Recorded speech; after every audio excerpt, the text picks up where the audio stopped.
I want to get to questions from our listeners because people sent them in, but I am more excited about what I want to talk to you about tonight. I do want to ask, we've talked about three things: money in politics, gerrymandering, and opening up or trying to break this stranglehold on two powerhouse parties being the only choices. Right. If you could only choose one, because this, I don't know the answer to this. I ask myself all the time, which of these would be the most important to go first with? There's certainly, I think, a trickle-down effect that each one of them could have on the other.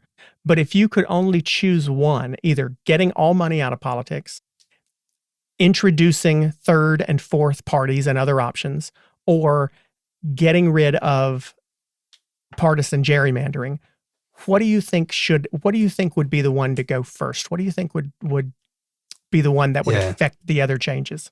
I agree with you. It's kind of a domino. You do a change to any one of them, it affects all of them. But hands down, not just generic gerrymandering reform, but the implementation of as many 50-50 districts as possible would forever change political behavior. We would never talk about term limits again.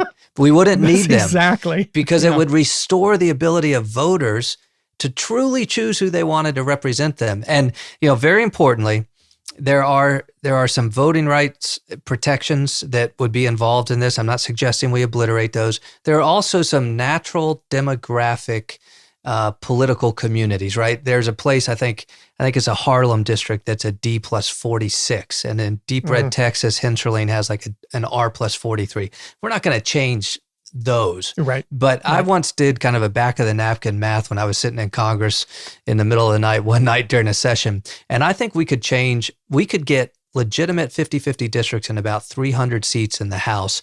The Congress would change forever.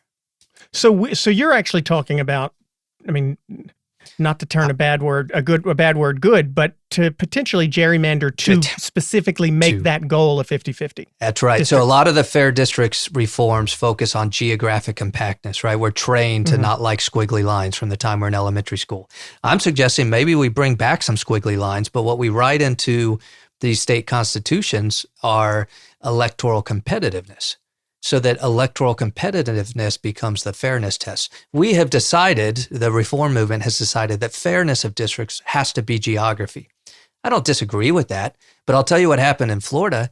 It kicked out the four most moderate members of the Florida delegation: myself, Gwen Graham, Carlos Curbelo, Patrick Murphy, Ileana Ross-Lehtinen. Our state delegation became more partisan, not less, because geography actually squeezed out the moderates.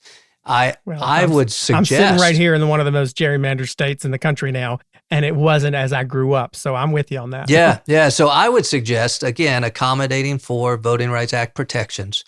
We actually write into the law electoral competitiveness has to be a factor in map drawing. Well, that was the answer I was hoping you'd give. So thank you. Let's move on to some of our questions from listeners. People can email questions to our guests every week or to us for our guests every week at God, you've gotten me so flustered and excited, at podcasts@politicon.com, or you can send them to us on Twitter or Instagram at PoliticKing. And we have several people who wrote in for you. Joshua from Santa Fe, New Mexico asked, after the rancor of the election, why should either side want to work with the other? Yeah, look, that's a very good question. And it's one of those moments where I try to withhold personal judgment on people. I think we all should in all walks of life. But I will say, if you run for office and you hold public office, you hold the public trust, and you are open for the people's judgment. And I think in moments like this, and we've seen many of these moments during the Trump era, we just have to make moral judgments on the behaviors of our elected officials that we saw preceding the events of January 6th and since. And it's reasonable to suggest, how can we possibly work together? I think it creates an opportunity. And I think Joe Biden sees that opportunity, whether he can pull it off or not. I think he truly believes that there's a certain calling of history right now in this moment for him to try to bind the wounds of our broken partisanship and not bring everybody along, but bring enough of us along that there's consensus around working together. I want to share his optimism. if you reach across the aisle, you need somebody to reach you halfway back. And I don't know if we're going to see that. What would you agree with him? What would you agree or disagree with him on right now if you were in Congress? Oh, I agree on a lot of, look, what drew me to the Republican Party were more some constitutional premises around, when Obama issued the 4 executive orders on immigration, he acknowledged he didn't know if he had that power. I don't think he did. I don't think any president, a Republican president, didn't. But I also think that Congress has a constitutional responsibility to address the problem through legislation, and that's where Republicans failed.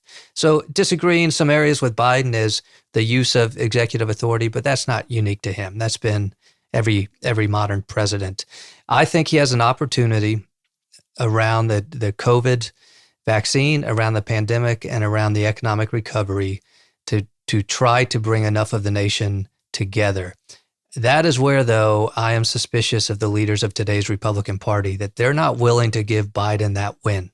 Because much like McConnell said about Obama, Republicans' plan is to try to make Biden a one-term president and to take back the House in 2 years. And they can't do that if they elevate Biden's favorability or give Democrats a legislative win.